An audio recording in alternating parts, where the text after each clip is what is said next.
Okay, guys, let's jump into try number 2 here in winner bracket round of 8 quarterfinals.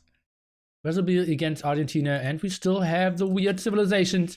We have Celt Famiro.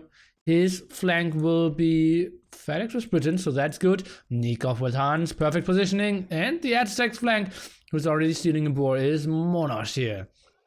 So that's super good for them. Miguel at the Hans flank. His pocket will be Chinese VH. We have Stark with the Spanish pocket and Dogao playing the Persians as well. So interesting civilizations. Celts, Brits, Aztecs, Hans. Not 100% sure what I should think about that. Obviously, Aztecs and Britons extremely strong early on. Can do endless amount of pressure in Castle Age. But in the long run, the Spanish have to be better. So I'd say FedEx, leading his team here, needs to get, somewhat into the situation that they can end this game before the 45-minute mark and the big trade kicking in. Seems like Miguel will get that boar lure done. Or boar steal. If we 2 against 2 boars on that flank. And on the other side, it seems like all the scouts have still full HP. So all good on that land. From foreigners' perspective, can't get much better than Merkel. The girl did an amazing job. Okay. Probably. Some people don't think so. But, oh, Mampus saying set off. I say hi. Oh, I'm breaking the game! I shouldn't have said hi. Damn it. Uh-oh. Oh, Viper doesn't want to listen to us as well. Rotterdam neither. Torrigo. Okay.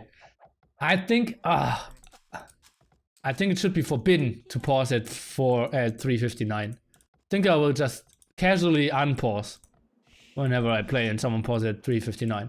And just like, oh, sorry, came on the button. Oh, now you want to call a restart? Sadly, it's 4 minutes, 1 second. What could we do there? Maybe ask Robo if we get an admin win. And then I will sleep with him. I will talk with him at the Gamescom. And I think Germany A looking stronger than expected all of a sudden. What's the point of Celt, Brit, and Aztecs? Yeah. That's a good question. Let's see if Argentina had figured it out, and let's see if Brazil B has figured it out. Britain's obviously super aggressive on the pocket and have an incredibly strong castle age. Aztecs, pretty sweet here. If you're the flank and can do major damage. Maybe can get even a villager snipe here against a guy who's not going for loom. If you get 2 more hits, oh, that will be tough. I believe he cannot get it. Like 1 more hit and then needs to run. 1 HP. Let's see. Is he instantly running in again? Oh, sending all back. Okay. And Celts, that's a big question. That's the civilization that performs well on the flank and in the pocket. Not top both, but you have a pretty strong drush into crossbows if you're flank. You can go knights into paladins if you're pocket. If you're flank in the late game, you can go for onager harp, which is super strong. So I actually made a lot of arguments for Celts as well, but only to skip like Chinese, not to skip Spanish. Or maybe to skip Persians, but I believe like Huns and Spanish are absolutely not able, or shouldn't be discussed here. How's Germany doing in NC? Well, either you like me, and you simply didn't know, or you don't like me and asking. And you have to be more specific, because Germany has like 6 teams. So are we talking about Germany A? Are we talking about Germany B? Are we talking about Germany C? Are we talking about Germany D? Are we talking about Germany E? Or are we talking about Germany F? Please, elaborate. Milo, with out of the pocket, going aggressively here as it seems, but still didn't click up. So I'm a bit surprised there. So Gao going with this Drush now aggressively against FedEx, who isn't looking too strong here so far. 100% sure what Milo is doing. Why is he? Well, then it's becoming weird that he is forwarding. But let me take a look. What is Nikov doing? Welcome to down the alphabet was nearly. Yeah. Well, but only lessons A to F were today. Yeah. Okay, please always PM, guys, when you want to know scores. I don't want any spoilers in the chat. A lot of people didn't catch any of the games before, want to watch the VODs. So... yeah. Keep it spoiler-free as possible. Where's the main gold spot? Oh, a bit more open. And Monash is playing it with the archery ranges, as it seems. Something he always played on Bedouins. Miguel is playing at archery range defense as well. Is with 3 villagers on gold. Stark, let's take a look. What is... that's pretty late, Milo, here. I'll say pop 24. And Stark is playing scouts out of the pocket position? What? What? Am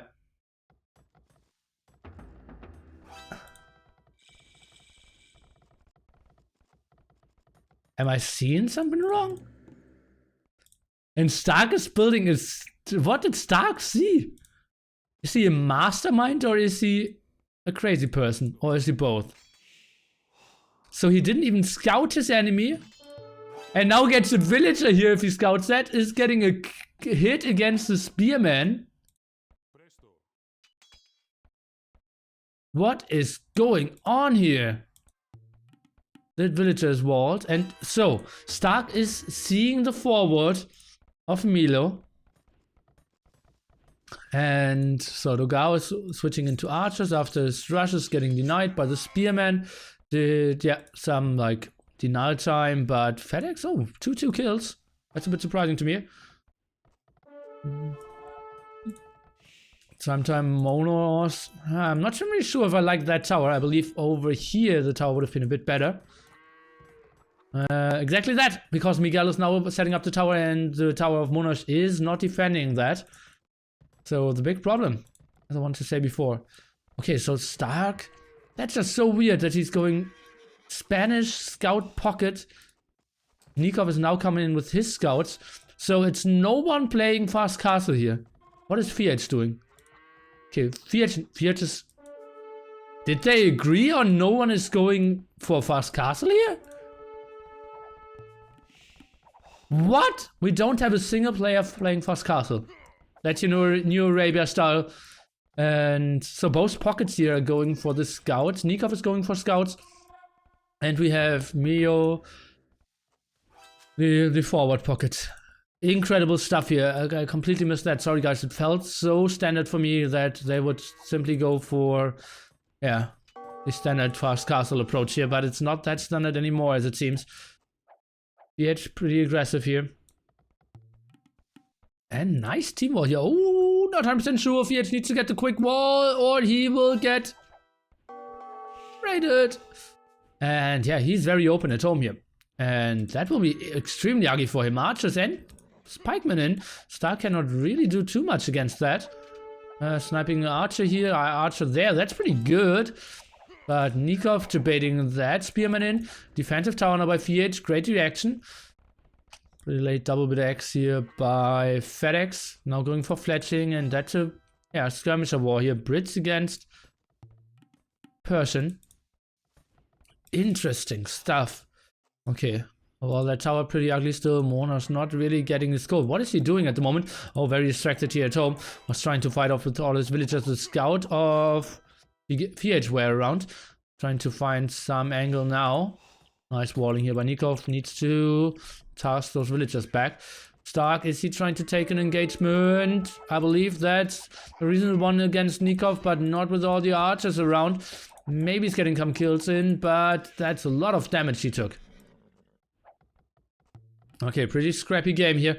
One of the more aggressive ones. And yeah, I'm not really sure if you need to switch the meta here to really go aggressive for all the 4 teams. We did see some more standard play From the other teams. Nikov now even Bloodlines out. Where is his stable? He's playing it from home. Yeah, it's trying to run around, trying to micro, not even micro against the Spearman. Nikov is sending over another Spearman. Look at that. Nikov just beautifully readjusting his lumbers here. Or, yeah, his wood choppers. It's Stark. Really nice defensive position. And yeah, beautiful team play here. Miguel just sending in 2 archers. And those would have been enough against the woodline. But Nikov sees it coming and is evacuating the villagers. Such a beautiful move over and over again. Here, very, very high level play. Extremely impressed by that so far. And we see archers now at the front. And Mona's really getting killed here by Miguel. Who should get her? But is... yeah, not doing that for now. Miguel being aggressive against Dogao, who only has skirmishers, so cannot really defend properly against those scouts.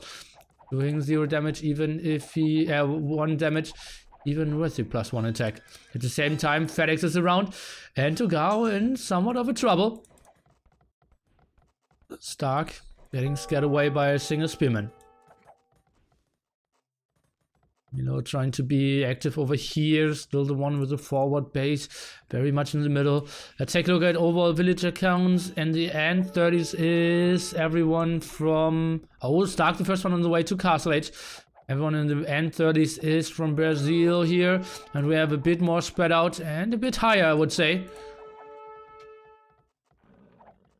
for our Argentinians. Miller now coming over as well, and that's super aggressive. The spearmen should do a lot, and those skirmishers doing wonders against the skirmishers of Dogao since they're outnumbering so much. Nikov should wait for maybe the +1 defense, now overextending here. Not 100% sure if he didn't care or if he just wasn't taking, or like if he wanted to engage and kill something, or if he just didn't take care for a moment. Now going in for the next attack. VH only with 1 tower, seems to be quite solid here. And yeah, has a nice stone and gold spot there at the front, so that's pretty good for him. More attacks here against Dogao. Not 100% sure if he can really take that engagement.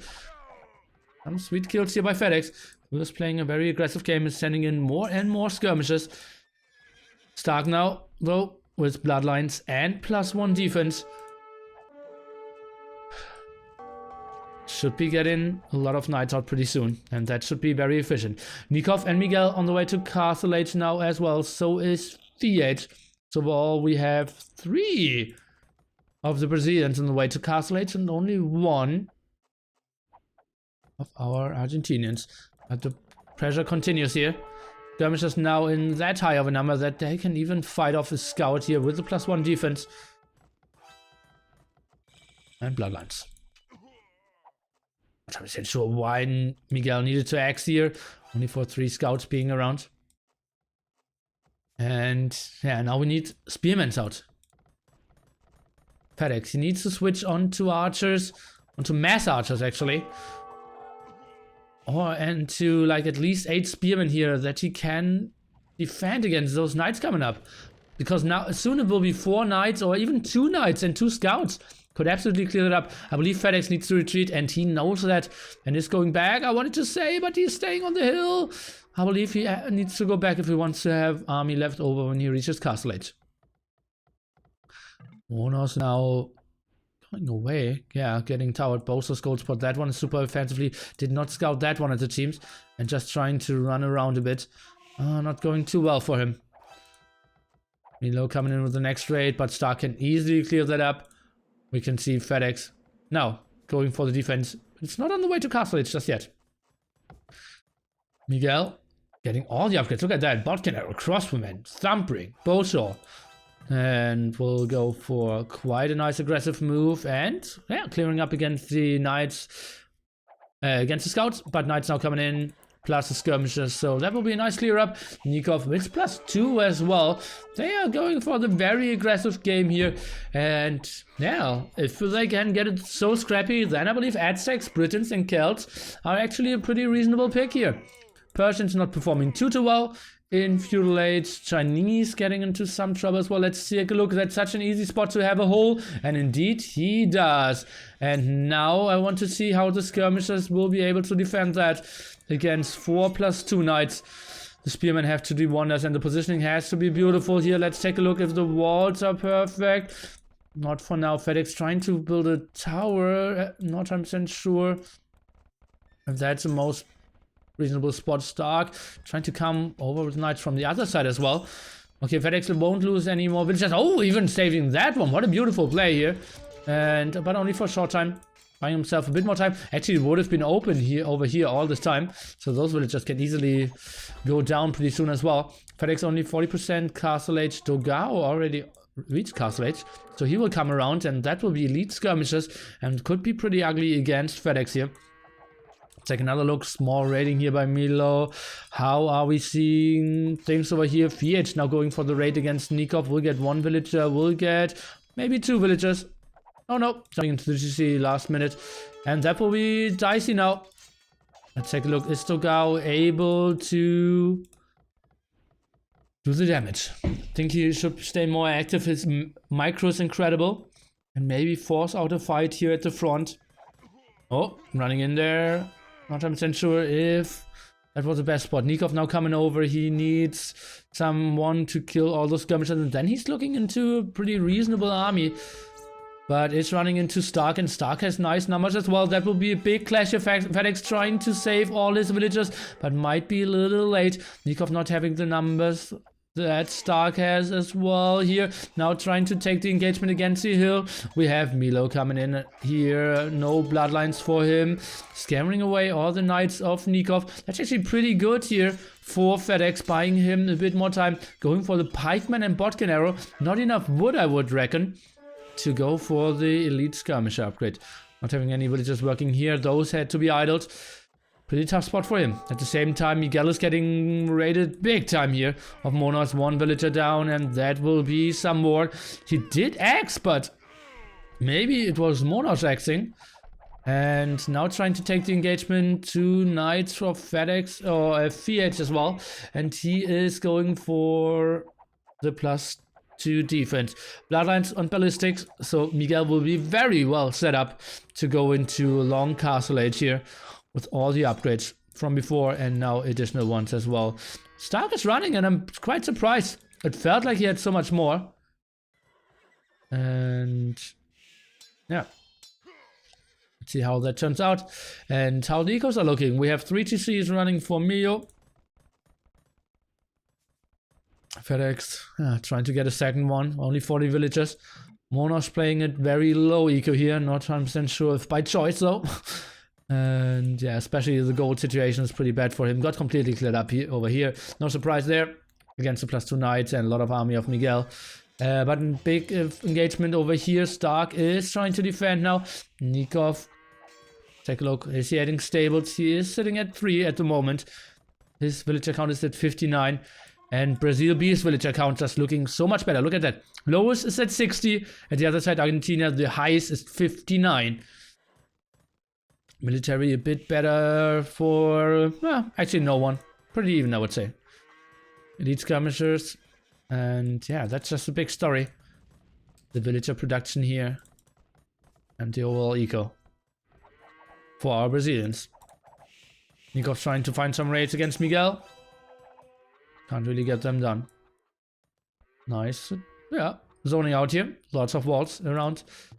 Dark trying to defend Togao sitting on the hill. That's so surprising to see someone go for so many skirmishes here in a team game and still not getting really punished by his enemies. And because Milo... Oh, what? Oh, okay, so the GG here, without a real ending engagement. Yeah, the villager count didn't look too great. FedEx behind there against Togao heavily. Stark had a pretty strong boom. VH as well, but it was not the timing where you normally see like someone is reaching Imperial age, or someone loses another 30 villagers, or all his army. Kind of a sudden. I believe it looked pretty bad for them, especially the gold here by Monos. And as I said, this tower was pretty bad. It has to be over here. And then it makes so much more sense against the tower of Miguel. At the same time, Nikov, I believe, played pretty even against VH, who did a pretty nice defensive tower. Stark randomly having the perfect counter to Emilio, having army there. And... It seems like the map is decentering. And the other side, yeah, Milos forwards, not doing too much damage. Was annoying, I agree. And Dogao winning against FedEx. Let's take a look into the achievements. The score will be updated to 1-0.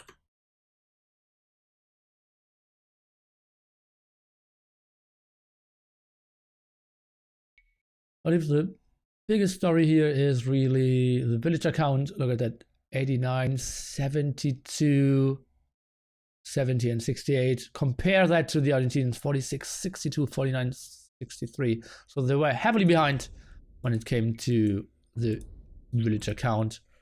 That's not having the TCs really running here. And the kind of quick 1-0 here for Brazil B in a very aggressive game. Feels like the map is decentering here for Argentina. Hey.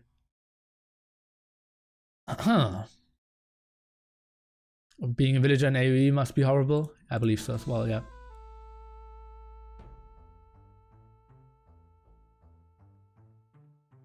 Yeah. Oh.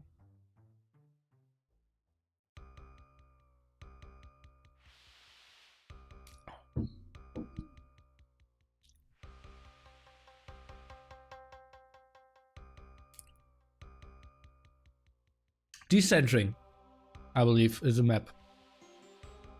But also you can be a villager and there can be 40 Mangolites and 40... Oh no, let's do the other way. Let's say 40 war elephants can be coming in. And then you can just walk in there and move your hammer like one time. Boop, and can all trap them. Well, that's pretty powerful. Yeah. But yeah, could have a better life. What's the best thing? Scout always dies. How was the first game? Just ended. Very aggressive game. All 8 players going for feudal age aggression.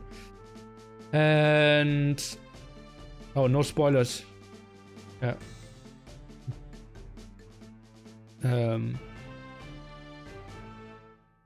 Yeah, rather a villager than a starting scout. Yeah, I believe your chances of surviving are better, yeah.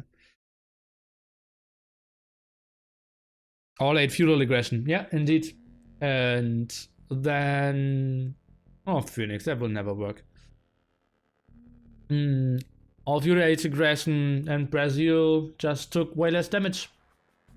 Yeah, Monos didn't play too well as a flank. There was as the Aztecs. Miguel played a good game.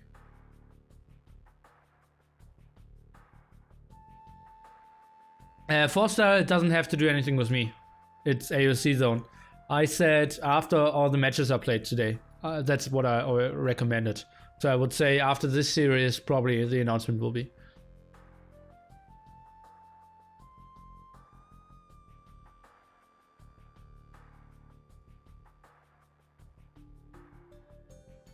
Klavskis said Monas is a weird player.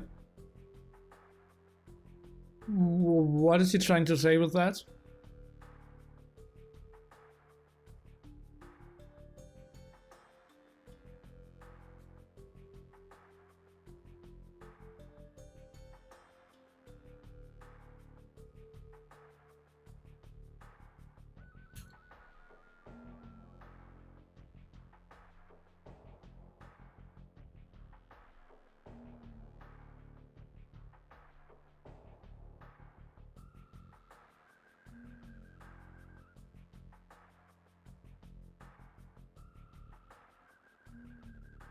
Okay, the announcement will be delayed. Did you decide on which t-shirt T90 will wear already? No, and I need better ideas. I have 2 very good ideas for front and back, but it could be even more evil. So, yeah, I'm absolutely open for more ideas there.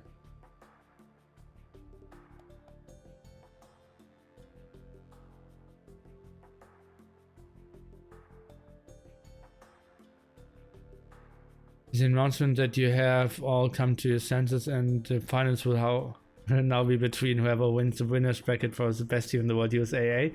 No. It didn't come or to our senses. We'll work for ice cream.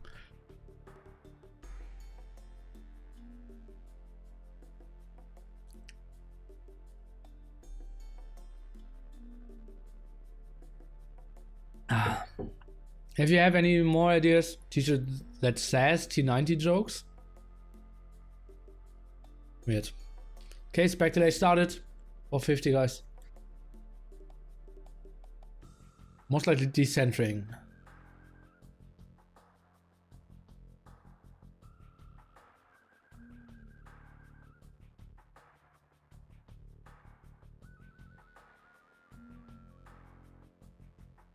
What do you think? Which team will win the NC? Wow!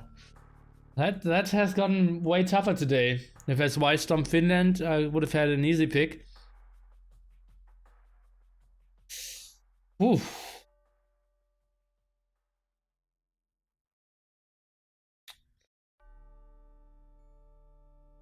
There's no team invincible. It's so tough to say. Like Finland, I don't really see them winning.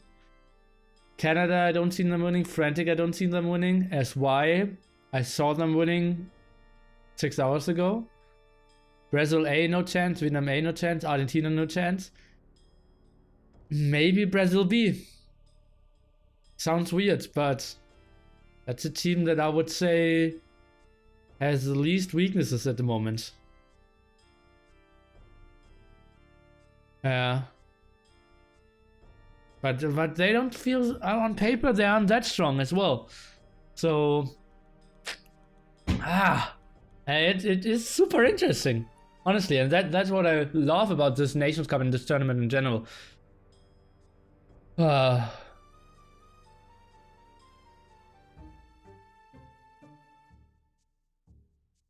Tyrant will win, probably. Manchester City. Oh, that's not.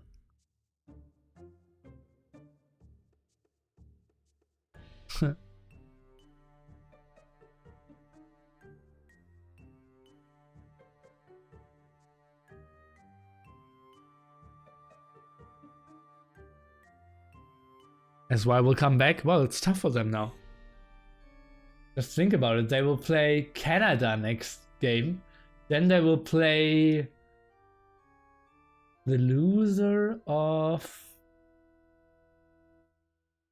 like against Brazil A or something, or Vietnam A. And after that, they still have to face everyone. Then they have to play against Finland or Frantic. And it's just such a sick path for them now. Oh, starting first round loser bracket is just horrible. Imagine if next Nations Cup would be with Wallow Kingdoms. I believe in January it was the plan to do the Nations Cup with Wallow Kingdoms. But only probably mine. No, it was a small discussion, but I think it would never go through.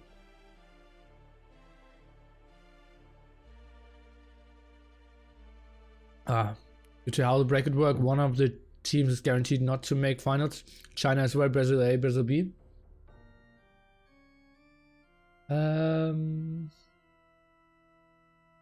China A, Brazil B.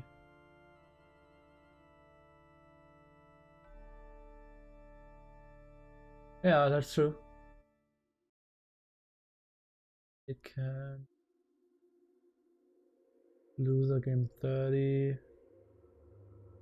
Oh, no, that's not true. For example, if Brazil A is now going... Oh, no, wait. No, that's not true. If Brazil B loses and they fight their way through the bottom part, like... Yeah, Brazil B loses. They will go over here, will win here, will go here, and then they're in the finals. Brazil A... Or Brazil A just goes through the top, and SY goes this way, and they still can do it. Yeah.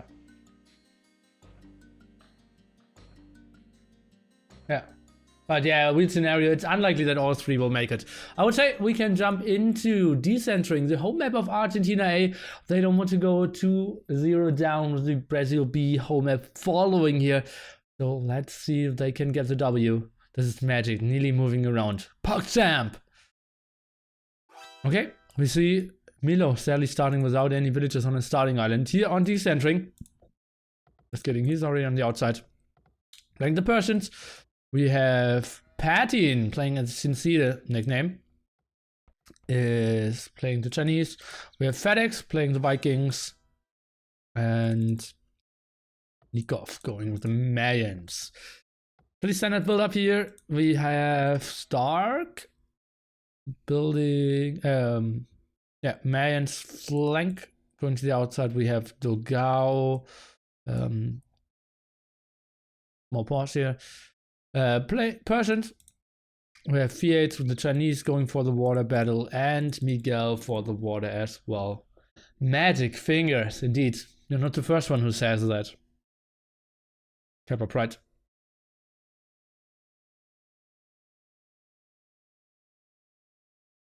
All of Brazil B wins. It's still Brazil A can go through the loser bracket. Brazil B can just go through the winner bracket, and SY can go to the loser bracket finals as well.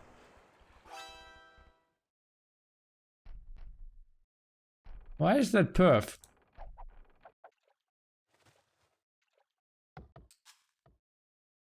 Nice to see you.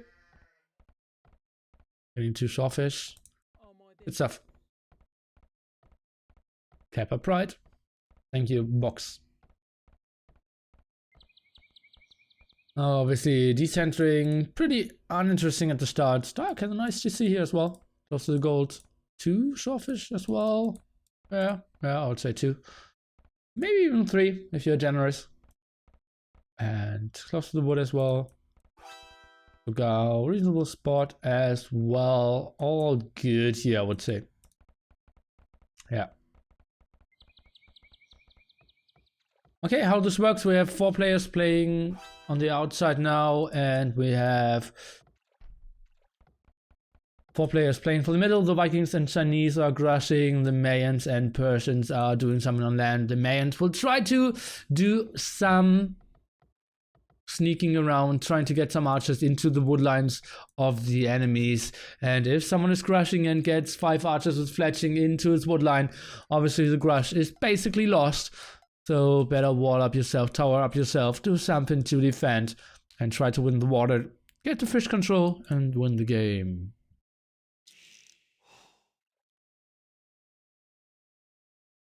Why ban people for doing pyramids?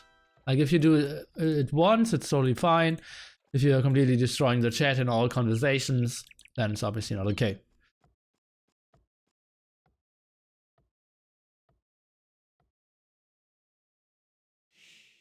Fire rush? Oh, okay. Well, fire rush is more like an HD strategy, right? But yeah, Frush. Yeah, there's so many different phrases. Like, the Smash in the old days was called the Saracen Monk Rush. Because you would, like, Monk Rush with Saracens and go on stone and sell stone in the market. But nowadays it's used as the Siege and Monk Rush. Well, okay.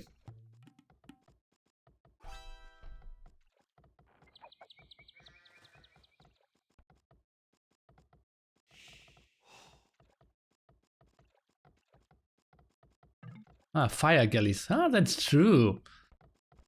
Yeah, then you have to call it Frush. FG Rush. Rush. Oh, I don't want to be a caster. I'll try to pronounce that properly. Villager, 15 here, looking pretty strong for Fiat. The rest around 9. A bit of a better start here for the Brazilians, I would say. Being a bit ahead in all regards. Look at that, 1 villager ahead, basically everyone. That's a bit surprising to me. And Fiat going with the back dog. That's surprising to me as well, because normally the Chinese is the one who goes for the more aggressive front dog. Yeah, sounds German. Yeah, let's call it German, yeah. I would have called it weird, but yeah. German is okay. Milo kissing the GC of Nikov. Normally, now you should send all your transporters around and try to block and surround a dock of your enemy and block his fishing ship. That's the best way to still use your fishing ship at that spot. German equals weird confirmed. Not really. No. Milo, is he getting some shots in? If he could park here, that would be pretty ugly for him, but no, it's okay. In German, it's called Blitzkrieg. Actually, there was a pretty good DMer, a German DMer. I believe he was called NR Elite or something, who had a Nick Blitzkrieg for a very long time in the old MS Zone days. And was like 2.2k in DM or something. Maybe C trip, yeah. So start going for the first walls here. Walls.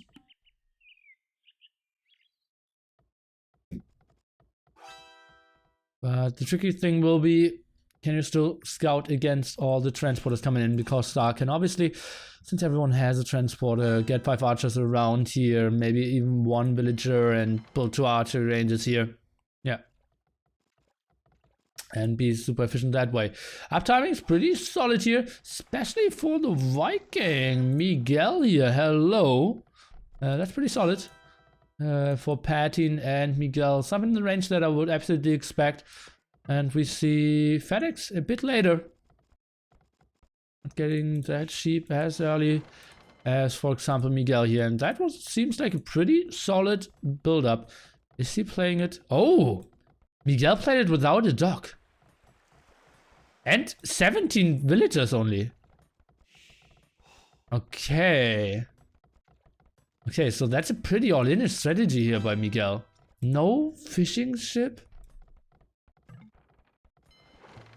Low amount of villagers. His production won't be sick. Yeah, they will have the early double. But VH... Well, okay. Now the second dock is a bit better. Interesting stuff. We will always need to take a good look at the minimap where the sneaks are coming in, because Stark is absolutely possible to do something like that. And yeah, especially since he's pulling villagers away from food, building next lumber camp, I'm expecting archers. That's a weird dock placement. Look at how far he went from his TC over here. All spots where he could have docked, but he wants to be close to VH and be on the safe side here. FedEx 15-8 time. Not the worst, but not really the one to really crush competitively here. Let's take a look though. Miguel's eco. Yeah, he is having... Oh, but FedEx is only at 17 as well. Okay, so... Yeah.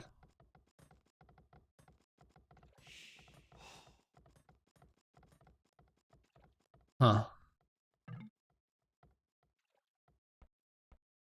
Oh, we'll see.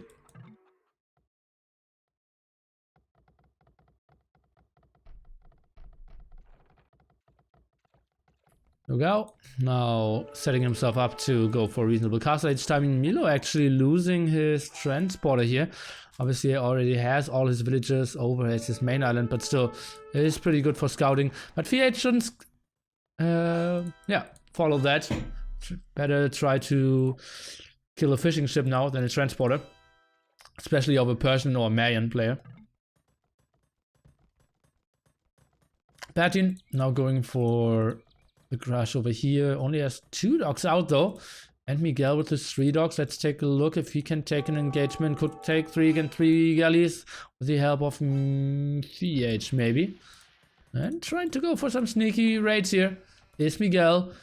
Getting a pretty solid start. 70 worlds should be able to afford it, but then he'll run out of gold after 30 galleys, I think. What?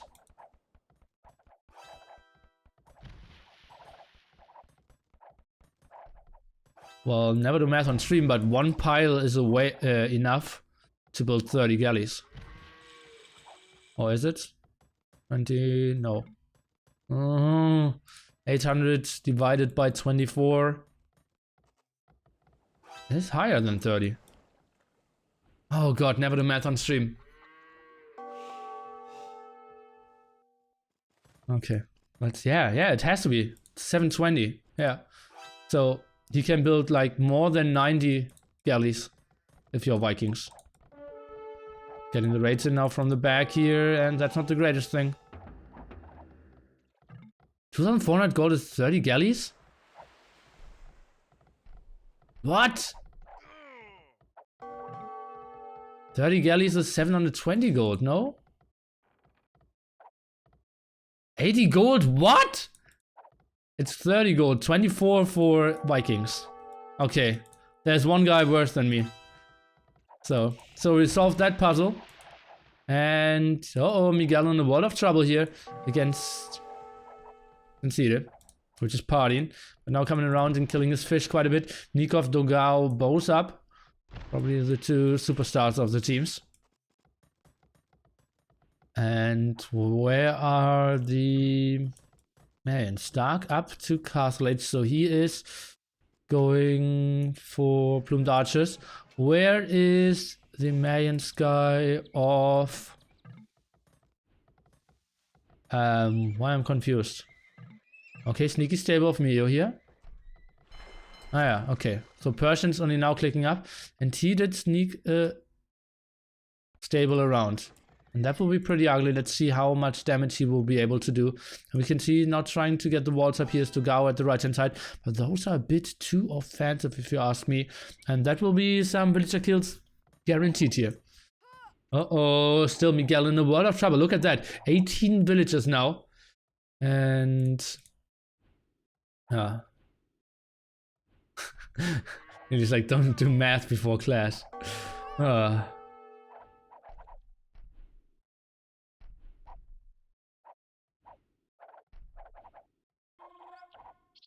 Okay, let's try to pretend that I'm not doing math and focusing on stream. What does Neely teach? I teach math. Guys, I teach math. Partin, fix it. What? What should he fix? He doesn't have the back gold spot. Miguel now heavily going on stone, wants to get 2 towers up here, I assume. And Miguel, yeah, he couldn't lose any fishing ship because he never had any. And does he have a single villager on food at the moment? I don't think so. He has some villagers on wood, which will instantly get killed by Milo here. And yeah, I'm kind of expecting a pretty clear... Well, kind of defeat here for Miguel. He will be in a world of pain. So waiting for Patin to get ballistic fletching though.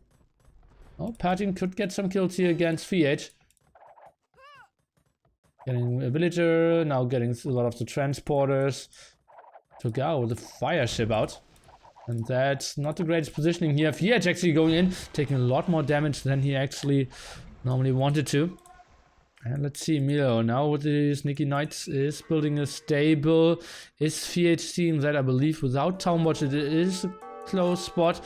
But he has Town Watch and is seeing it, so all good for him there. Trying to get a defensive tower up now over here. But that was a lot of losses, and at the moment it feels that the Argentinians are in solid control. Over here, that's a stalemate. We have Dogao going for more of a raid, but that means Miguel and VH will lose quite a bit on the land.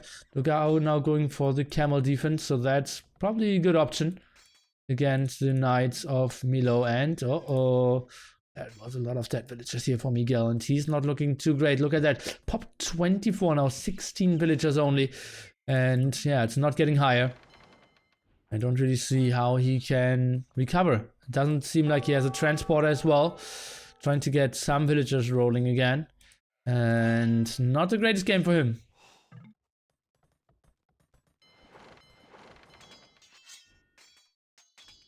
Now some knights. Let's take a look. Milo, what is he playing? He's playing at 1 TC only. 2 stable aggression. Had some weird walls as well. Lugar walls that doesn't or do not matter. Parting getting another kill in. Denying that tower. Could maybe even go for more snipes here against the villagers if we wanted to.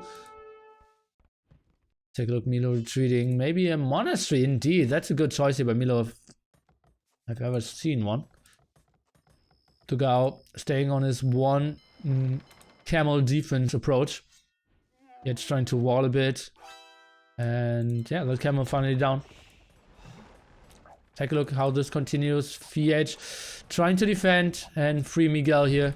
Doesn't even have enough villagers to be really scary and use his TC. Let's take a look. VH, he is still having his transporter. Did build a new one.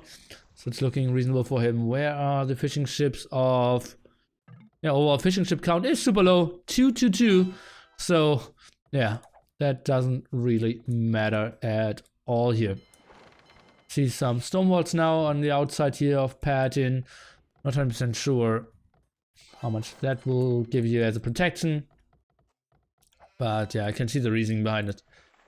Nikov, they will have more of the boom approach here, as it seems. Against Stark, did get some kills in, as it seems. Stark is going for +1 attack. Nikov is playing it without any upgrades. He's looking at a strong 46 villagers. 2 of his teammates are in the 40s as well. On the other side, we have 2 in the 40s and Miguel still continuing to lose villagers, and he will not have the most happy game here. I'm not sure if his build-up was so great. Yeah, he had an incredible uptime. But I didn't realize for quite some time that he played it without a dog. And that makes it just so much worse. Needs to have villagers on food to keep up his villager production. Not sure. Now finally the monk coming in. And if he gets a convert against the camel, he is in a fine position, I would say. Has 3 cavalry now. And should fight that off. Why is he treating with those 2? He cannot know that more are coming. And even getting 2 monasteries here, that's pretty weird. Persian War, you normally see some camels, but in such a team game, going for 2 monasteries, somebody don't see too often. We can see another axe, and Partin so efficient here. And now the weird thing will be, we'll see War Galley upgrade and fletching being researched. Or not. Also first. Now trying to get the walls up here. But let's see if those will finish. If Milo is continuing, it feels like he is having so many villagers here. Togao is now going for a monastery as well. Partin still without any upgrades. I'm so surprised how that looks. Where is all the water control of FedEx? Yeah, it's just trying to be as annoying as possible. Now the question is, villager count over here, Stark at 42 only. Why did he get so low on villagers? He has 3 TCs as well. Did he lose his fish so much earlier? Probably. Because Nikov is heavily ahead, 15 villagers ahead when it comes to, yeah, his eco. And that's only 3 TCs as well. So, not having the greatest advantage in that regard. Take a look. Villagers are letting the knights in. Why not? Okay, guys. Punishing her for letting the gate open. Like, oh, we have a traitor. Let's kill her. Or it's another Nikov delete tech. That's absolutely possible as well. Just helping his teammate out there. Oh man, there's a villager. She maybe can wall. Could you please lead that? And Nikov just jumping over, did cartography quite early to help out on that side. VH was just so unhappy with her that he said, bitch die.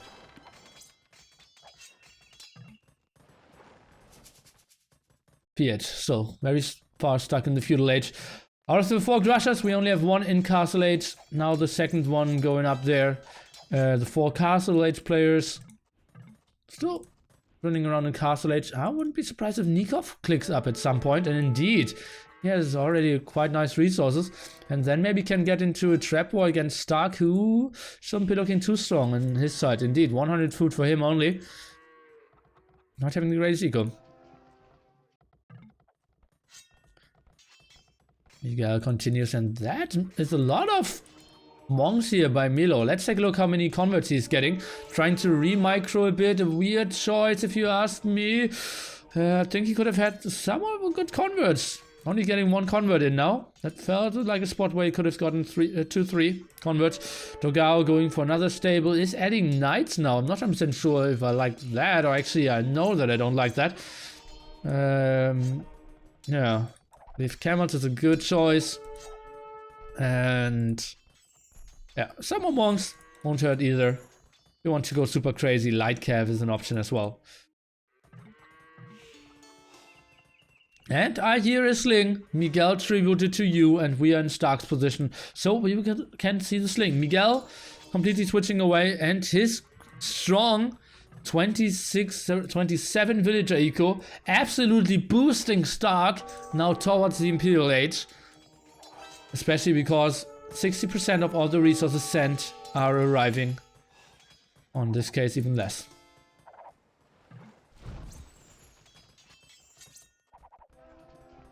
Okay, Nikov, solid 70% Imperial Age. Stark still needs some more food, is producing villagers, maybe could decide to skip villager production for now, sending in plumed archers, so that's a pretty good spot. Dogao building a defensive castle here. Not 100% sure how important that is. Let's take a look how he wants to engage this. Plumed archers should obviously be super efficient here. Should snipe a camel left and right. Now they're taking the big engagement together. Should maybe decide if he wants to snipe the monks. And Milo, why is he retreating? I think he just should have focused on the converts. Will lose all the army anyways, but maybe could have done some more damage. Let's take a look if he gets more of the converts now. And no, seems like Milo should be losing all his monks here. What is he doing? Why is he having... Oh, he's having very little mana. Or how is it called? Monk juice. Monk juice. In Killer V called it monk juice. That was pretty nice. Oh, a bit out of position here. And playing alone is Mr. Stark. Okay, what are we seeing on the water? FH kind of reclaiming the water control here. At the same time, FedEx is still in feudal age. Is he slinging? Don't really know. Only 3 farmers here. Take a look at the achievements. FedEx, economy. Indeed, he is slinging towards Milo, who is up to the Imperial Age as well. Trap tenants here on that side, not going really well for Stark. I'm not sure if that siege workshop isn't a waste of 200 wood. And full control here for Nikov on the land side. Kind of outplaying Stark there. I'm not really sure how the fishing ship situation looked like, but Nikov just so much heavier on the villager production. Didn't go for any attacks. He saw, okay, our 2 castles are kissing each other. Probably no one will really get any damage done. Then actually able to sneak some villagers through, and maybe, yeah, or maybe just some plumed archers got through, sneaked through, and that gave him the advantage.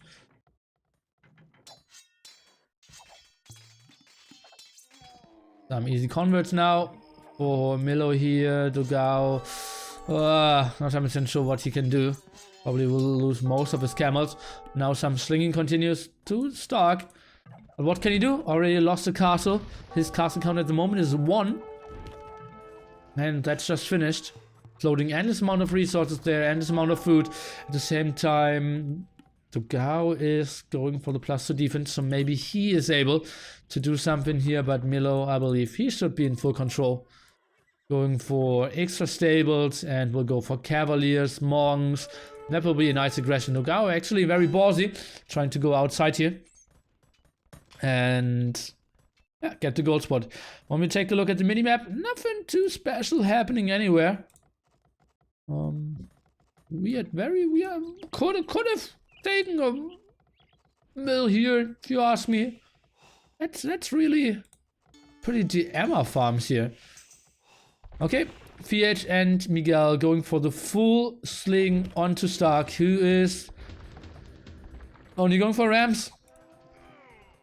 Only going for rams, losing more and more villagers. Yeah, he's not really able to transition all the resources onto something here. Maybe in some minutes he can defend, especially with all the rams. I think he won't perform too shabby. But in all honesty, wow, look at that. Why did Nikov snipe those villagers there under the fire of 2 TCs? A bit surprising to me. Same time, Patin is clearing that up, and I believe Patin is really the guy who should be deciding the game. Milo against Dogao should be pretty drawy. Maybe with the sling a bit better for Milo, if you ask me. What are we looking at? 94 villagers to 143. So, okay, Dogao should have the big advantage here. But not having the production just yet. Only at 3 stables for now. And Milo's going for way more. And at the other side, oh, pikemen being added. Nikov expecting a double here. And yeah, so just slowly crawl forward. At the same time, we have Patin now going for the full water control. FedEx just running around a bit. No one really having any fishing ship. So it's all about the control of the outside here. And yeah, just if you think about how little the overall map control for the Brazilians is, it feels very good for Argentina. They're controlling the water. They're controlling a solid 70% of the land, I would say. They're in a good spot. Yeah, Nikov needs to fall back a bit now. Getting the halberdiers up. Is getting a third castle at a beautiful spot. Will lose a trap. Should maybe get those back. And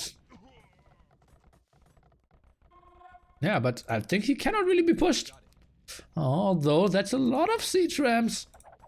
Siege workshop now coming up for Nikov. He desperately needs to get out some mangroves. Maybe should even rush in and try to fight down those rams before.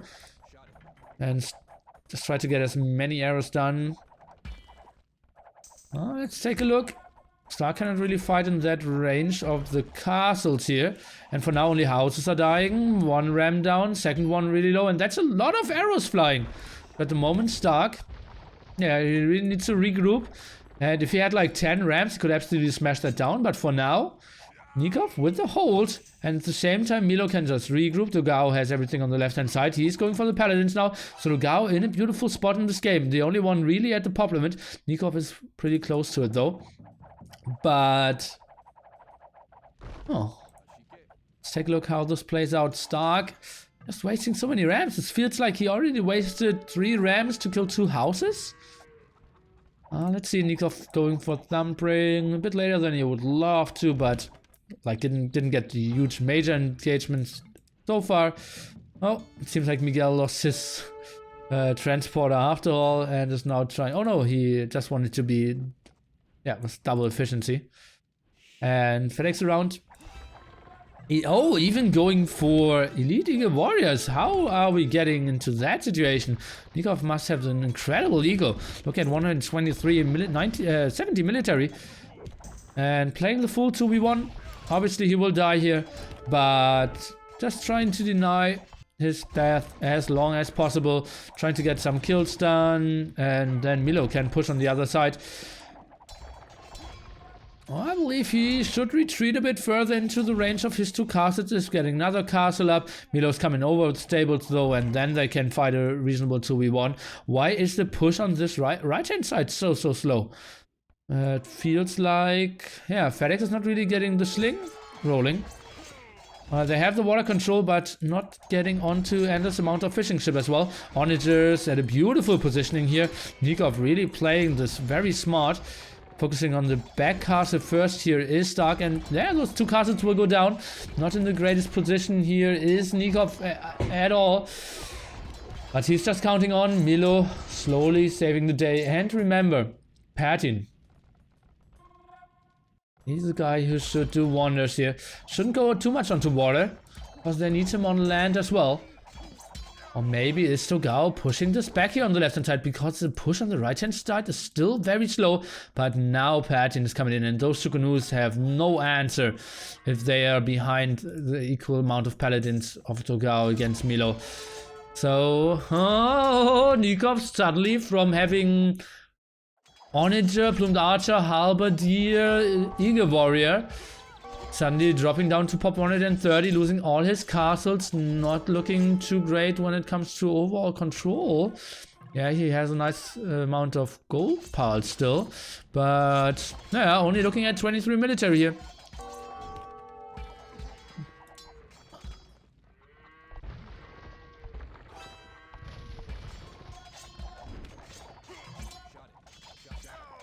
Milo finally here now. And finally attacking on the right hand side as well. Lugao, yeah, just his boom advantage allowed him to help out so much on the left hand side. And now trying to attack here. Or still defend at the right hand side. So beautiful positioning by Lugao, having his army at the highest efficiency. Nekov trying to get more and more castles up, but that's very costly for him. Heavily housed as well. 125 out of 125. Brazil, let's take a look at their gold spots. They still have a reasonable amount, I would say. Yeah, it's not a lot. But yeah, at the moment it's only Dogao and Stark needing gold. But yeah, just remember, we have Slipknot, VH. In Castle Age with 80 pop and 40 pop for Miguel here in Feudal Age. So I've seen better positions for the Slingers.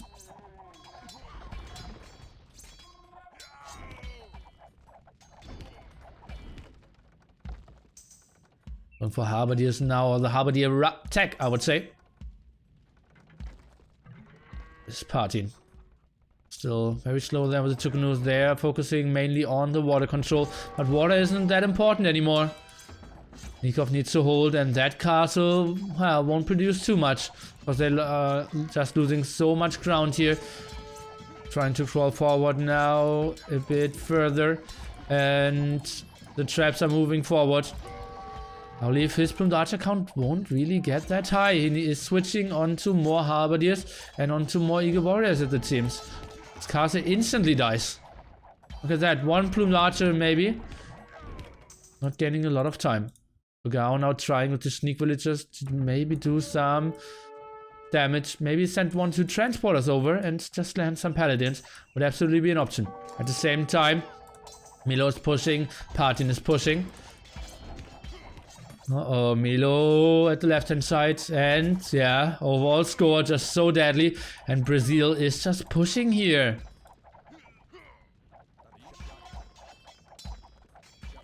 They're doing an incredible job at the moment. Nikov dropping down to Bob 130, Milo just so much slower than Dogao with his attacks here. Still the tribute.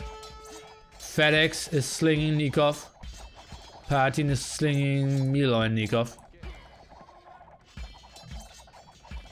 Ram push continues. Are they maybe able to push fast on the right hand side?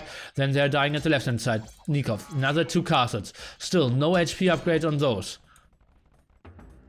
No trade running for them. Maybe they should build it on the right hand side and to the top. But for now it looks like they want to build it from the top to the left hand side, which probably won't work because they are just getting pushed back so fast. Going for more Eagle Warriors here. Paladin count is just superior for Dogao. He's pushing in like a madman. Those galleons, quite annoying, but not annoying enough, I would say. No bombard cannons as well. They should be around here. And maybe try to zone out the areas a bit more to the left-hand side. But need to fall back behind another stone wall. And look at that. Nikov is just, his base is so erased. 6 traps here, 5 rams. And Nikov can do nothing. He's building castle after castle. I believe he lost like 4 castles already. That 5th one will go down instantly. And that 6th one is in danger, I would say, as well. Milo, where are your new stables? It's open over here on the left-hand side. They absolutely need to get something done. Yeah, they're Xing like heavily now. And Dogao holding at the right-hand side, as it seems. Dogao playing his heart out. Ay. So many Halberdiers now from Partin needed, but he's not really getting onto the numbers, as it seems.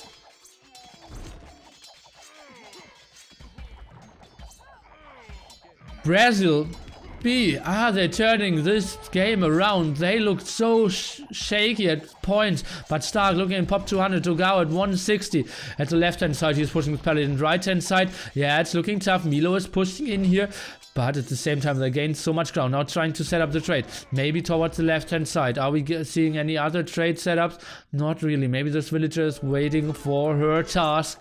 Chukunu's still no elite. No rocketry. Those halberdiers not completely upgraded as well. Look at that. +1, +2. And we are 56 minutes into the game. Nikov is just losing another castle and he's building. Look at that. How much stone is he getting?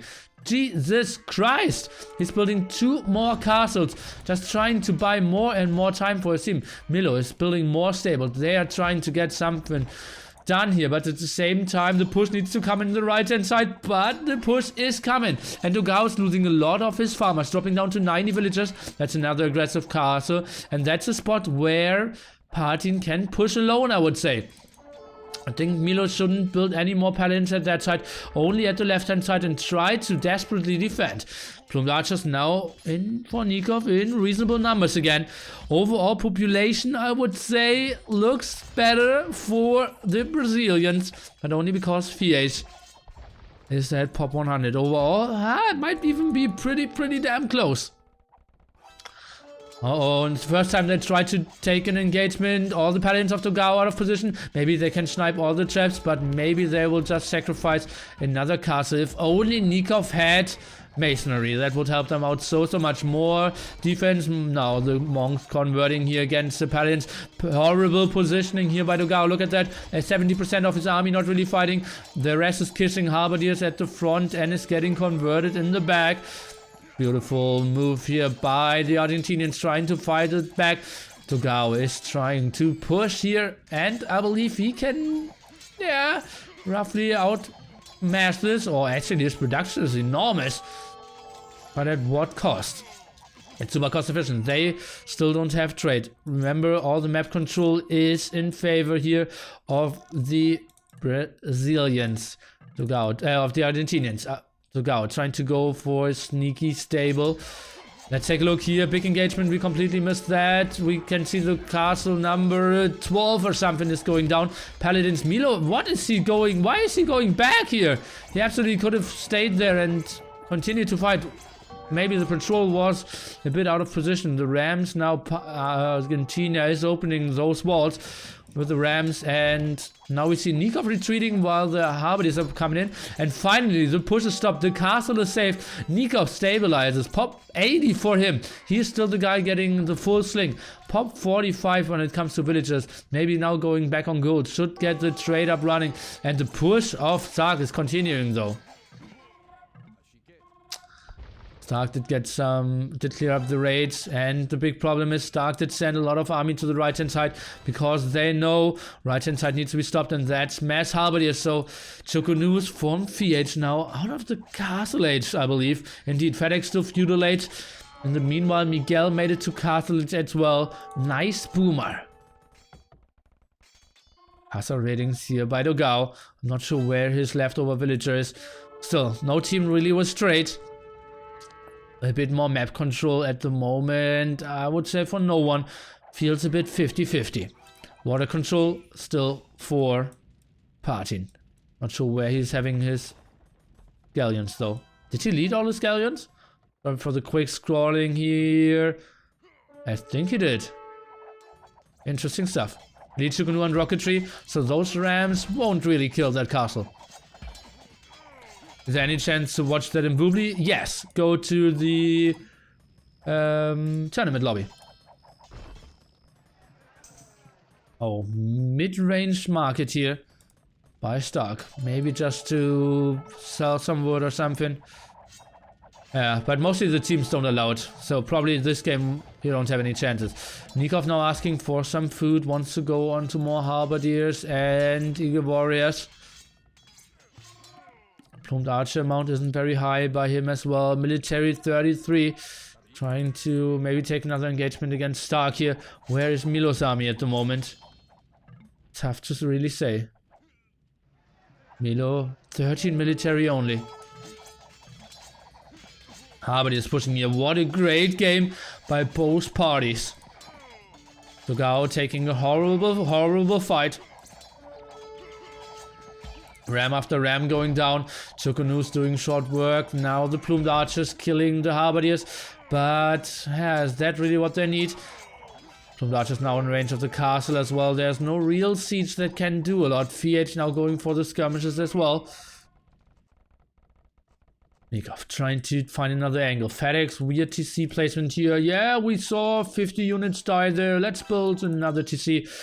Miguel will lose his sneaky TC over here, but got a nice amount of gold out. Patin going for the sneaky walls, trying to wall or not sneaky walls. Trying to wall off the aggression here of Togao is going for some Harbardiers now as well. Game seems to be stabilizing a bit. I still can't call who is ahead, who is winning. It feels like Patin. He's just doing a beautiful job here. Maybe send some villagers to the front. He's now finally getting masonry. And repair that castle. Trying to snipe down those rams. Focus down the plumed archers would be the answer I would try to go for. But the castle will go down, and then Patin is losing quite a lot of ground. Needs to retreat very far. Because without the castle support, he cannot really fight. And indeed, he realizes that and is going back. Oof, so much units here of Nikov went down. A lot of hussars as well. That was probably Milo. Lots of paladins as well. Where do we see the trade? At the moment, 6 trade cards against 3. So no real trade. Milo trying to set it up. Patin as well. We see caravans now. Well, casual handcard timing there. 1 hour 7 minutes. For Nikov. Paddock's losing that to see that I heavily questioned before. Like with the plumed archers, that was a pretty good double going over there because Patin had an army only designed to counter all the army of Togao, but very inefficient against the plumed archers here. Yeah, indeed, the plumed archers of Stark. Who's on the left hand side? He is looking at a strong 104 military here with the Malians. So having all his army around. Togao, very annoying. Those 2 stables as well. Trying to get a castle up in no man's land. Not 100% sure if that's the best idea. Will block the trade quite a bit. And that's a horrible market here. Blocking, yeah, another market spot. Togao trying to push, continuing to push, and this feels like Brazil is taking this game. Nikov, pop 120. FedEx, pop 100. The others looking a bit stronger. At the other side, we have VH up 160. Now on the way to Imperial Age even. Miguel at pop 100 and should be trying to set up a trade now. Stark not deleting his starting market, is going for the gold, been denied by Nikov. We can see a lot of axes. What for? Probably saying, okay, go over here, try to do some raiding at the right hand side. And that's exactly what they're going for. All the plumed archers dying now, probably right clicking some in the minimap, confusing his groups as it seems, because that cannot be his planned move. Losing so many plumed archers now, and that means the double ended. And the army of Patin is becoming stronger at the side. Points overall pretty much neck and neck. But Stark is just pushing, and look how much ground they gained in the last 30 minutes. They're just pushing so much. Now trying to set up the trade here as well. And Stark is just continuing. He is making an incredible game here for us. Oh, Miguel being annoying. Trying to sneak in some wards here inside the trade route. And yeah, makes it just so much more inefficient. The trade cards will block each other. And look at that, Milo now building the worst market there. Killer B even joining my channel. That's a bit surprising to me. I thought he was streaming that as well, but it's an intense series, so no real time to ask the tough life question. What's the meaning of life? What is Killer B doing here? And what is Canada doing in the loser brackets? Nico fighting this off. getting back to population pop 140 for him now. Overall, it's looking a bit better, especially because VH is now on the way to, yeah, really getting onto some reasonable army. Let me take a look. Is he maybe even considering going on water again? He's got, look at that. They lost the water and still they are, yeah, not getting punished for getting the small islands here. Having farming here. And look at that. Miguel should never have a single farmer here. Felix should actually control all the islands, gold, stone, all around. Do we see onagers around? No, not really. Milo now going for the light cap. Togao trying to go for coinage, probably will sling some wood or food over to Stark, who's still missing the +4 attack here. That's a pretty big engagement here. So many siege rams now pushing in at the same time. We have the engagement here with the two canoes, but I believe that with all the harmonies at the front, Togao is dying, one castle helping out, but that's so many rams. A big shot against the plumed archers there, not killing the plumed archers just yet, but killing a lot of HP of them off. Another castle will fall. Nikov will have no control over that left-hand side here. So many rams pushing in. Nikov completely down, and that shot will kill the first plumed archers. A lot of axes here. Stark, yeah, should absolutely lead that market. And another shot. Plumed archers going down over and over again. Seems like it's lagging a bit, although both teams are from South America. Incredible performance here by Stark. Now taking the score lead in his side.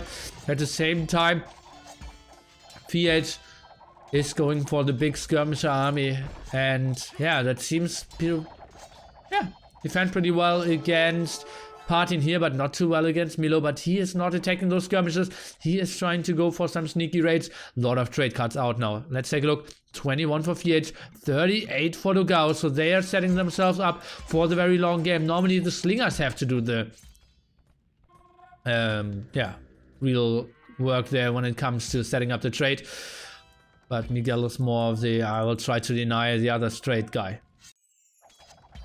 Skirmishers, VH, really doing a great job. The paladins, where are they and why didn't they go to kill the skirmishers? Now, the corner is freed. They want to continue to push. Stark is pushing in. I don't see what the defense is of the Argentinians here. Skirms, plumed archers. That's all that Nikov can bring to the field, and the GG has to be coming pretty soon. VH still doing the defense here, going for onagers now, which will perform pretty well against everything that Partin has as well. Milo not getting onto the amount of paladins we want to see. Especially now, the trade is just not being set up well enough. 14 and 13 trade cards. 0 for Partin, 11 for Nikov. Not having everything, look at that. They're so scrappy as well. Not having cleared up the corner before. And now we see probably more markets coming up, and Nikov at pop 50 and losing all those houses means he cannot reproduce at all. The push continues. Togao is going in here. The GG has to be coming in any second now. Yeah, Partin is pushing here and Milo is helping him quite nicely. Maybe if they can push, but there's still so much ground to be gained. Look at that. And Partin now maybe with some bomber towers can push a bit faster, but they are missing the siege. What am I seeing here?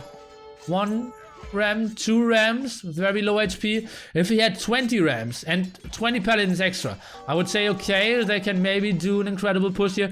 But yeah, just compared to that side, so many rams smashing down everything. Look at all those raised buildings. Oh god, I want to see the KD and the raised buildings at the end of Stark. He has to be on a total rampage.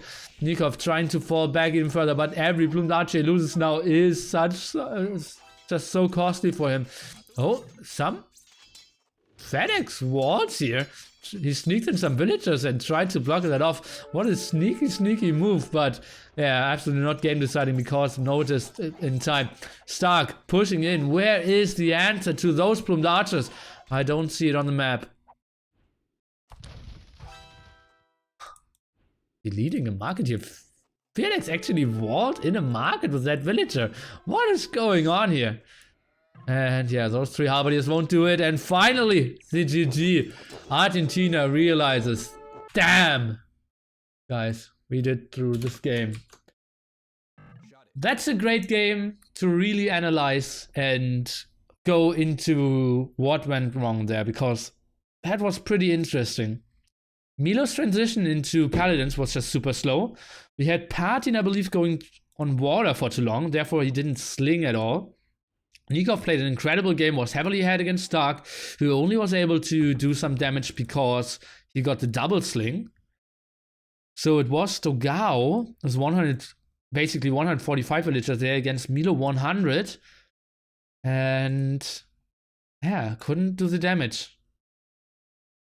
I believe it was really Milo losing against Stogao there.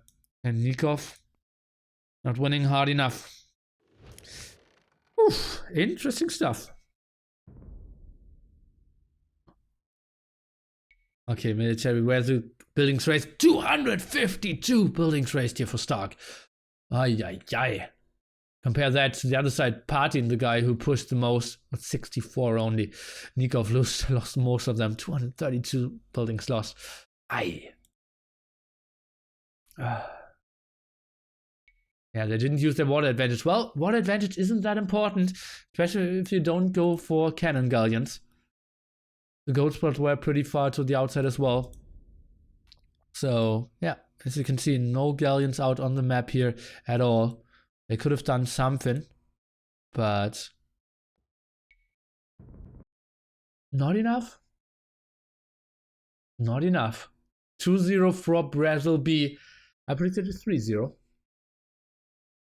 Might come true. Now the whole map of Brazil B. I expect something very aggressive out of them. Ay, not sure if Nili or Katsuni. I'm not sure either sometimes. One is very important on this map, I believe. Well, at the start, yes, you cannot allow anyone to fish boom, but in the long run, water control isn't that important anymore. If you have cannon galleons, yeah, or Spanish, yes. But it's okay to push on the outside. And no fishing ships, not taking over the islands, no cannon galleons. That was, yeah, a nice summary of the fails of the Argentinians as well, yeah.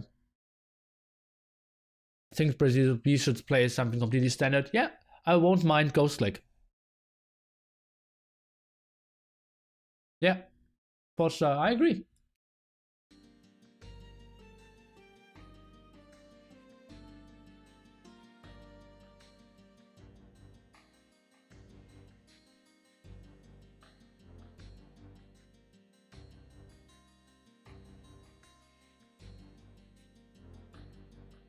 Islands would be okay as well, but I believe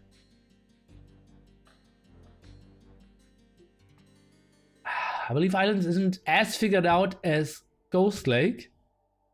I believe they should hide a Reese place there. Hey, Maha! Nice to see you around.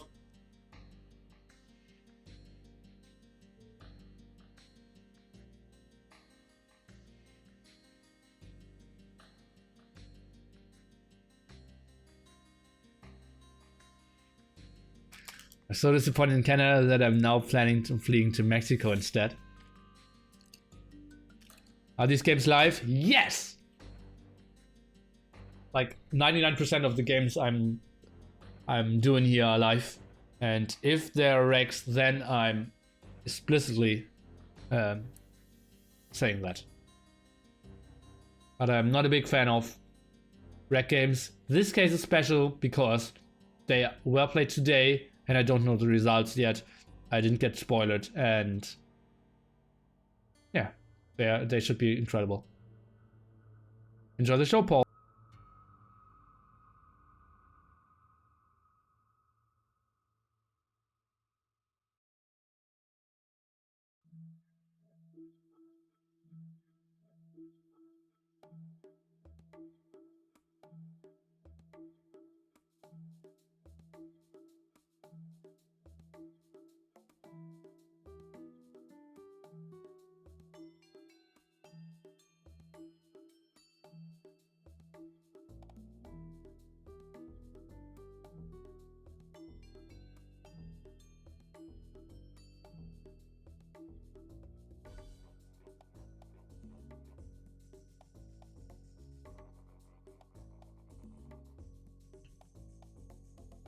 So who will go to China?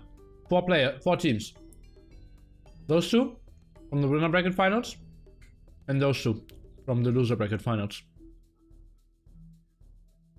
Or I call that loser bracket finals, but most call that loser bracket semifinals.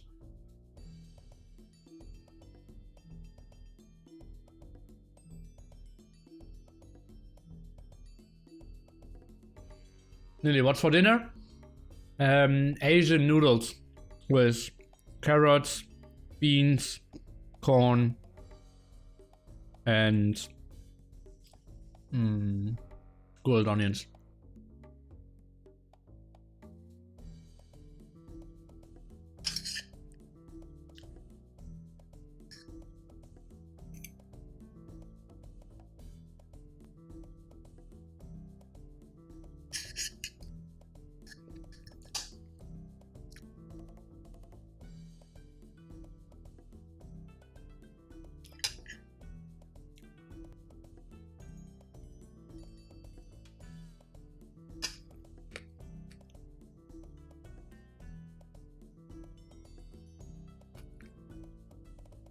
SY is winning more practice games, but they lost today.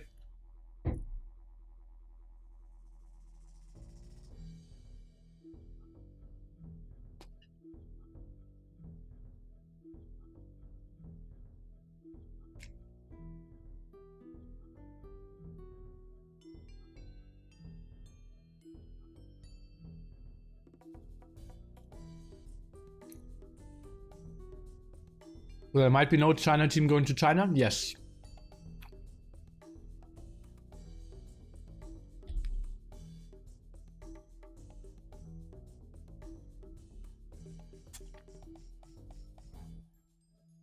Canada won against Finland? No, they played 2-2, right?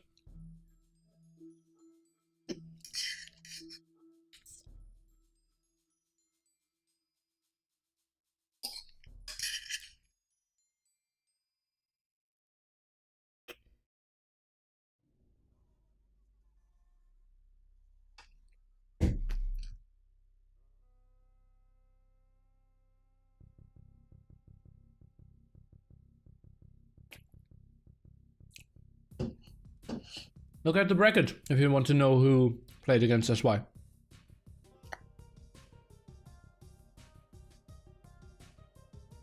That's not a huge surprise, guys. It's seed number 1 against seed number 2. If any team beats SY, the likeliest is Finland.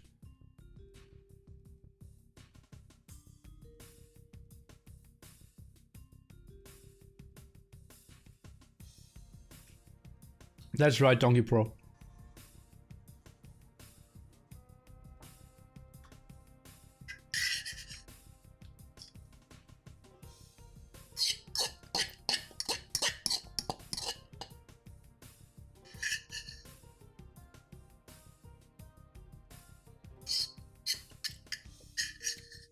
What are you doing for a living? I'm a primary school teacher.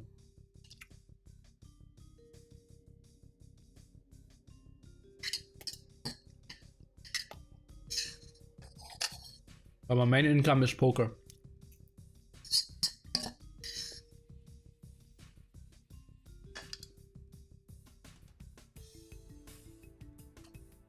The teams have to form themselves.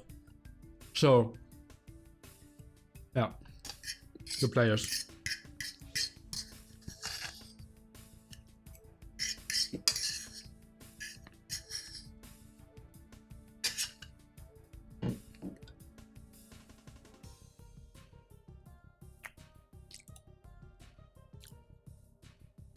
Wayne, you can book lessons anytime.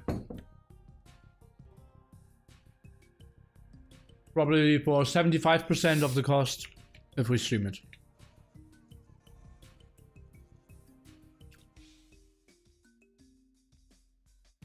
Finland has been playing together for years. That's not true.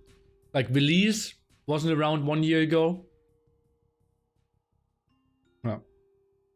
For example.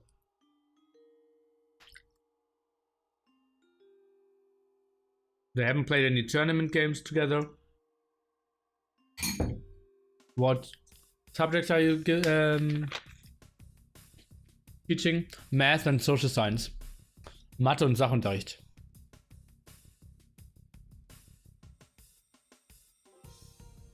I bet some of your students will watch your live streams in the future. No, not really. The game is way too old for them.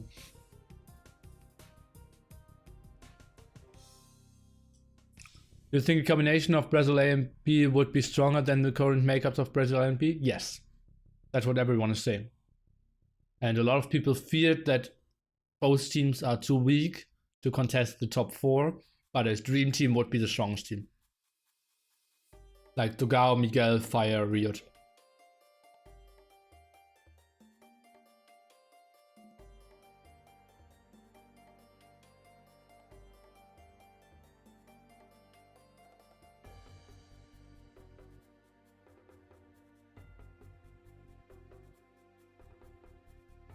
Ah.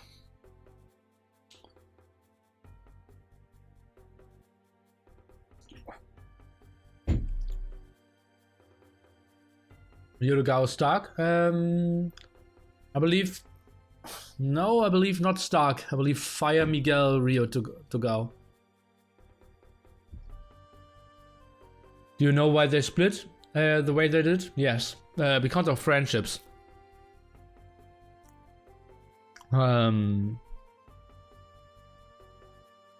Like Fire and Rio didn't really want to train. Dogao, Miguel were super motivated. And Fire and Rio wanted to play with Goku. Dogao and Miguel wanted to play very competitively, so they played with Stark and V8 because they wanted to train more. I believe that's a story from what I heard. Yeah.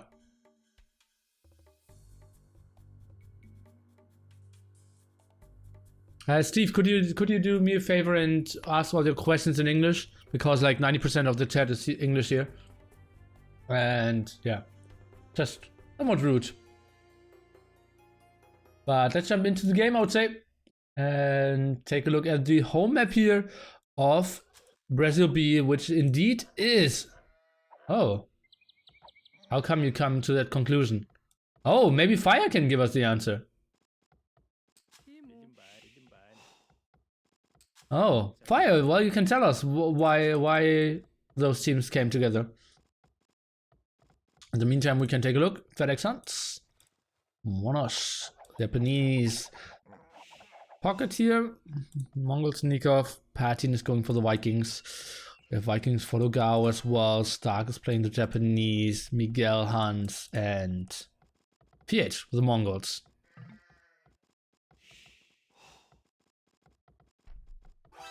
Why wasn't Viper competing in Nations Cup? Because they don't have a competitive 4v4 team.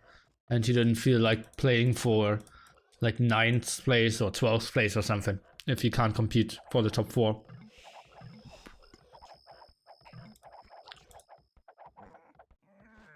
Nothing about practice. Well, I thought like Miguel and Dogao were a bit more motivated, but that could have been wrong. Piper plus MBL, indeed. No one else. Yeah, 3v3 they wanted to play. 4v4, no chance for them.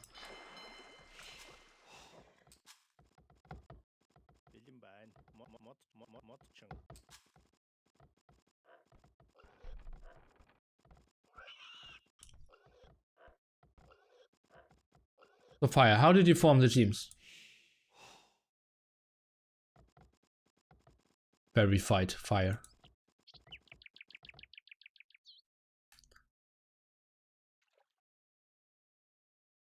Please don't play at any unhuman times because it's Brazil against Brazil next round. Well, yeah, it wouldn't be great if they play like 8 PM their time. That would be pretty tough for you. Like, during the weekend. Oh, okay, but Dogao sees it. Oh, that's not good. That's not good either. Ay. Having a waypoint there with one villager really killed him. Should be me, Miguel, Goku, Dog, and Riot. Well, Because we split due to some issues. Yeah, and what were the issues? That's the big questions we are having.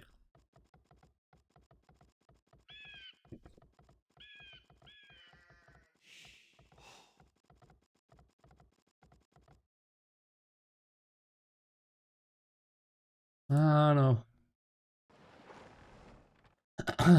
Okay, Nikov, 829. I get 18 plus 3. On the other side, we have VH, 18 plus 3 as well, 33. Now the rest of the guys are clicking up.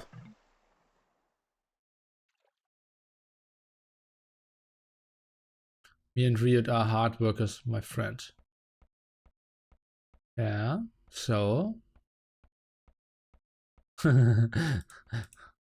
Well, it was questioned. Let me see, 2, 4, 6, all 8 players up. The latest is 10-10.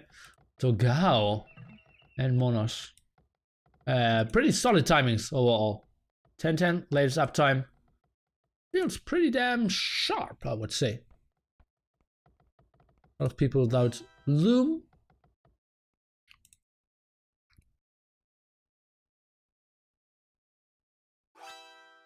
No one wants to play with Stark. Why?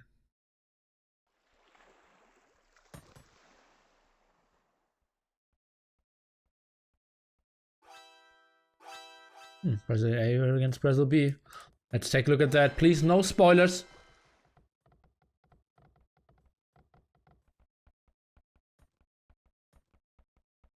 Okay, no biggie about the split.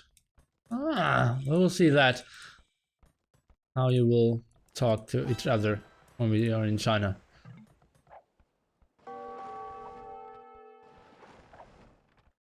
We're all friends. That's what he says to the public. FedEx now with some problems here without Loom. Getting 2 hits.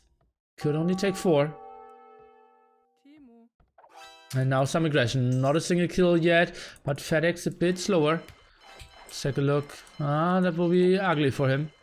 Trying to get his third dock up. Now sending another full HP villager in. Not really getting the production up. Look at that, not queuing his docks afterwards. Completely out of this game is FedEx at the moment. Now needs to run all his fishing ship. Beautiful start here by VH. Very short distance, having the 3 docks up as well. Monos not really having the army out at the moment to help him.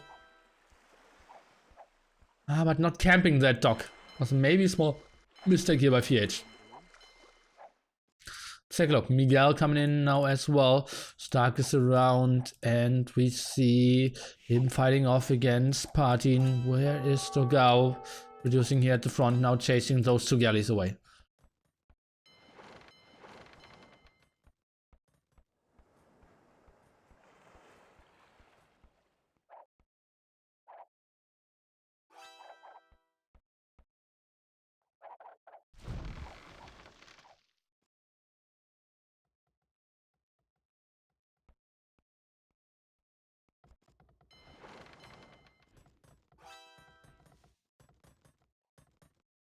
Okay, I completely should abandon reading the chat now and focus on the game. Sorry for the big, very silent time here. Dogao in a wall of trouble. At the moment KD is 0-3 and some of his galleys are already very low.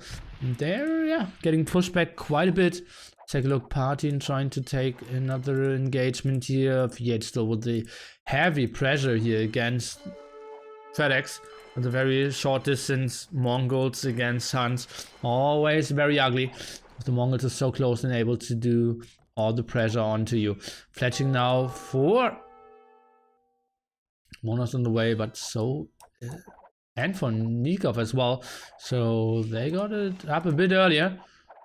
Party now losing quite a bit, I would say. Dogao trying to close the distance as well together with Stark. They are continuing to push in. This Team Islands or NC or no? This is the normal islands. See this party indeed.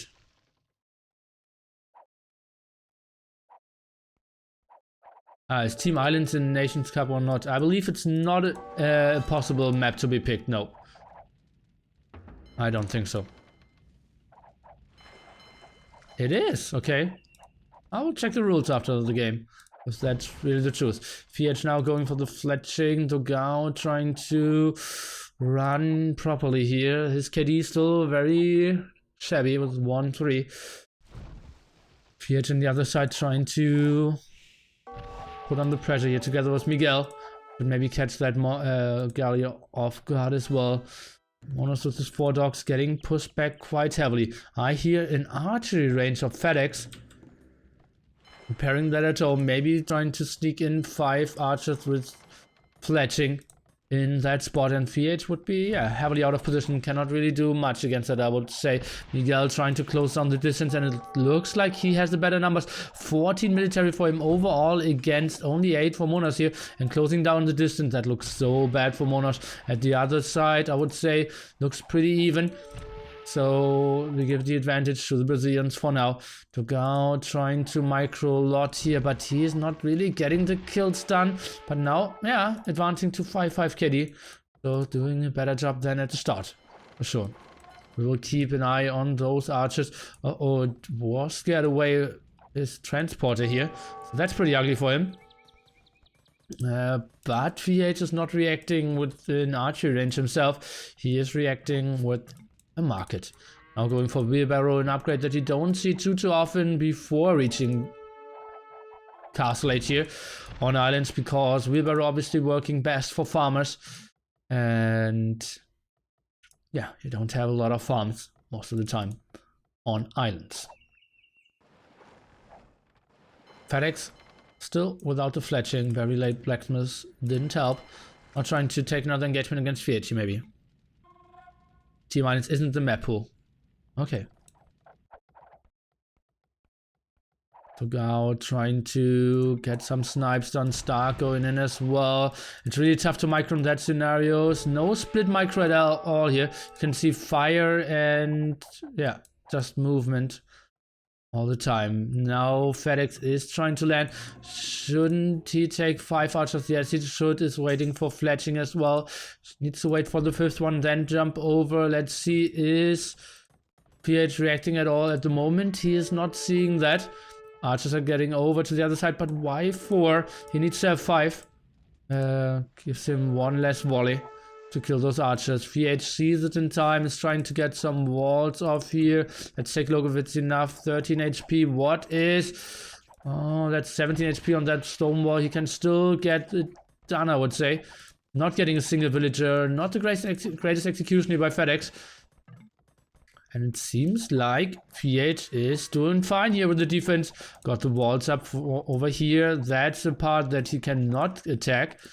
And that stone wall is up as well. VH not losing a single villager against the archers there. Being landed. FedEx trying to be annoying, but getting pushed back by Stark. Miguel is coming in with the pike patrol as well, but with lower numbers, so that's a spot where you normally don't go for the pike patrol. Martin and Nikov pushing at the left-hand side. Stark, the first one to go for the war galley upgrade here. His 20-minute Castle Age timing really helping out. As we can see, 6 other players on the way to Castle Age as well. No, make that 5. Make that 6.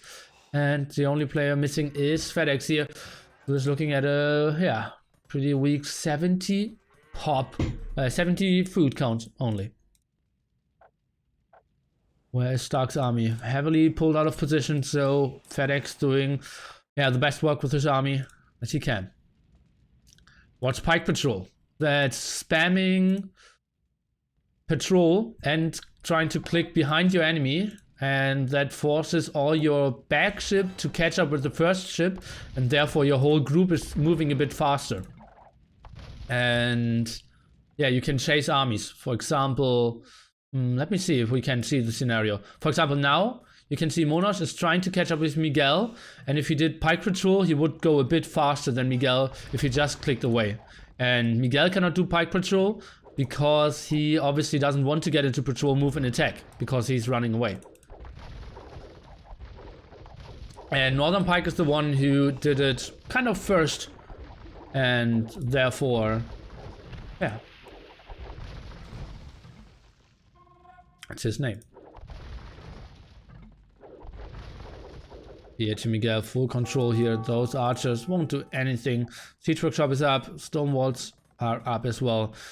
And yeah, let's see. Works on land as well, indeed. Nikov having a beautiful runner. Stark is going back. Stark is missing the +2, by the way. FedEx only now going to Castle Age. What a horrible start here. Close distance against a Mongol player for FedEx. VH really making the best of his spot. Will we patch him 1.5 though? Feels bad, man. So your knowledge is only worth some days. And top players are playing with it for years now. And start getting the +2 attack. No one went for a backdog, by the way. Overall fishing count is 8 to 7, so that's pretty even. Now trying to take a big engagement here. Party needs to retreat, I would say. But Miguel not looking into the greatest spot either. A lot of players going for ballistics now. What are we seeing? VH is coming over here as well. We need to see Partin and Nikov retreating. They absolutely cannot take this fight. They will lose so much here. Fighting the 2v4 is absolutely not an option. Monas at the same time is trying to chase down. But we see Miguel trying to debate here. What a beautiful move. Slowing down Monas here so heavily, and at the same time we see Patin and Nikov losing so much, especially against the Ballist. Not too much they can do. And look at that debatation here. Miguel buying his team so much time, and they had the full 4v2 here when it could have been a 4v3. And there you see Monas was just going in with the patrol and got debated so heavily. What a beautiful move by Miguel. And really getting some more damage here at the front. But lost his 2-ship.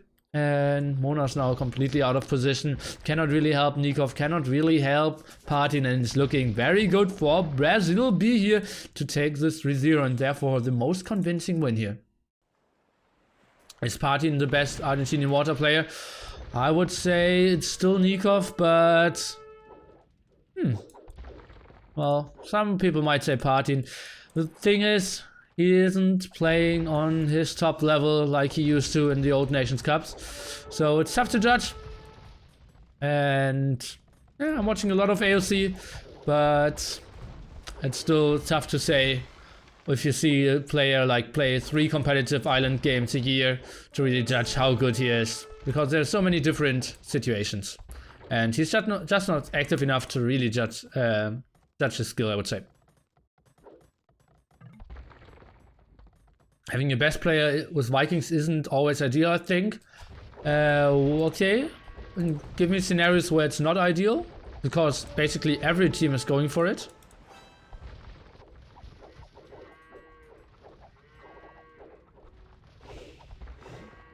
Yeah, Fire is playing the Vikings, Dogao is playing the Vikings, Slam is playing the Vikings, Pike is, I believe, playing the Vikings, right? If they played water. Big engagement here now. Monas will lose most of his war galleys. Needs to retreat here. Let's take a look at overall military count. I'm trying to do the math and we'll get to 40, 50, 60, 70 overall for Argentina. And military over here. Wow, so much more. 110. And that will change quite heavily because Monas will lose all his army. Look at that. And indeed, they're already tapping this out. What a horrible, horrible game here for FedEx. The poor guy. Such a short distance against VH. Not doing anything with his landing. Probably didn't really punish the villagers enough here, I would say. I would always go for 5 and then land in and try to distract the villagers. But yeah, probably the game was over there already. And then Miguel and... PH just able to go over to the other side and end the game. 3-0. Pretty convincing series. And if you think, wow, that was a nice day of AOC and Nations Cup, we are not done yet. We'll take a look at the KD. Obviously an island game, pretty scrappy, tough to really judge. And Nikov going for stone already. That was the Mongol pocket. Had a pretty solid boom, but no chance for them here. And that was a pretty clean swipe here. And I predicted correctly. I felt ballsy saying